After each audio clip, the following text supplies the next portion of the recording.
10 News discovered a growing safety concern at Marine Corps Air Station Miramar, but it's not the Marines at risk. It's to the hikers and bikers. Yeah, Mission Trails ends at the 52, but the base extends into this open area that is east of the 15, and that is where the danger zone is. Only 10 News' Hannah Mullins got an exclusive ride along with the base patrol tracking down people putting their lives at risk without even knowing it.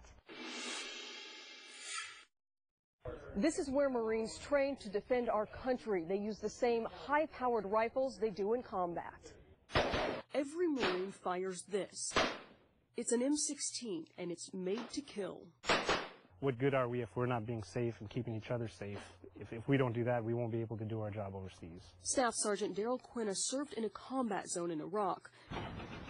Now his concern is here on home soil as a military police officer. A gunshot is a gunshot. Warmer weather means people are enjoying the outdoors, but they're bypassing warning signs about hiking and biking on base. So military police are on patrols, and they're targeting trespassers. It's really critical that the Marines, complete their training without any interruptions. Last month, mountain bikers took a joyride just beyond the range. A ceasefire was called, and they lost a day of training because they can't risk losing someone while preparing to protect the country. But that's not the only risk. Years back, there were machine gun ranges and mortar ranges, artillery ranges, old range fans that have been around since the turn of the century, and we're talking the 19th century.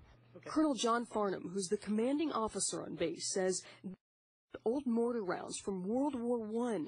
They clear out what they can, but want to prevent the public from stumbling on more. As time goes on, things that were buried come to the surface, things erode, and those threats keep emerging. So they're watching and waiting. They're not trying to get you in trouble. They're trying to keep you out of it. It's our job to be ready at all times as Marines. And in order to do that, we have to continuously train so we could be skilled at fighting wars and winning our nation's battles. Hannah Mullins, 10 News. And if you're caught crossing onto the base, you could get a warning for the first offense, but repeat offenders could pay hundreds of dollars in fines.